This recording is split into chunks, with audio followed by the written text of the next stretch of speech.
আপনি কি কখনো মনে করেছেন আল্লাহ আপনাকে ছেড়ে দিয়েছেন? সূরা আদ-দুহা জানিয়ে দেয়, আল্লাহ কখনো আমাদের ভুলে যান না।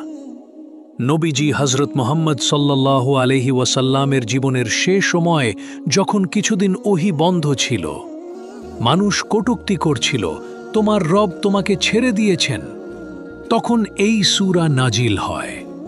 আজকে আমরা শিখব সূরা আদ-দুহার উচ্চারণ ও এর বাংলা অর্থ। আউযু বিল্লাহি মিনাশ শাইতানির রাজীম। বিসমিল্লাহির রহমানির রহিম। ওয়াদ-দুহা ওয়াল-লাইলি ইযা সাজা। শপথ পূর্বাহ্নের, শপথ রাত্রির যখন তা গভীর হয়। মা ওয়াদ্দা'আকা রাব্বুকা ওয়া মা ক্বালা। আপনার পালনকর্তা আপনাকে ত্যাগ করেনি এবং আপনার প্রতি বিরূপও হননি। ওয়ালাল আখিরাতু খায়রুল লাকা মিনাল উলা।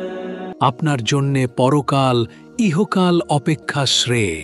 ওয়ালাসাউফা ইউ'তিকা রাব্বুকা ফাতারদা। আপনার পালনকর্তা সত্তরই আপনাকে দান করবেন, অতঃপর আপনি সন্তুষ্ট হবেন। আলাম ইয়াজিদকা ইয়াতীমান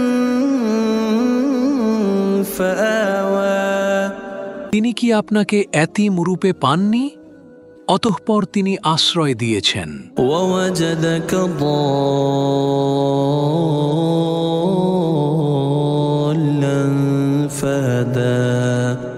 তিনি আপনাকে পেয়েছেন পথহারা, অতঃপর পথ প্রদর্শন করেছেন। ওয়াওয়াজাদাকা আইলান ফাআগনা।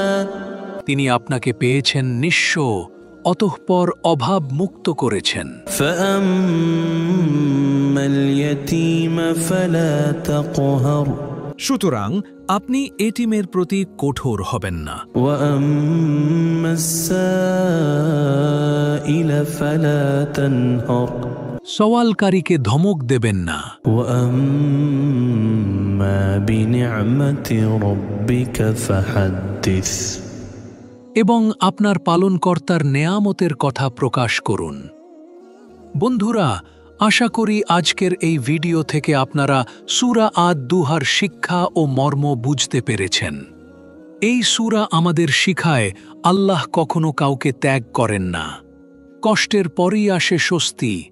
আমাদের উচিত আশাহীন না হওয়া, এতিমের সাথে দয়া করা, দরিদ্রের সাথে সদাচরণ করা। ভিডিওটি আপনার প্রিয়জনের সাথে শেয়ার করুন, হয়তো তারাও জীবনে নতুন আশার আলো পাবে। নতুন ইসলামিক ভিডিওর নোটিফিকেশন পেতে ইসলামিক ক্রিয়েশন বিডি চ্যানেলটি সাবস্ক্রাইব করুন ও বেল আইকনটি প্রেস করুন।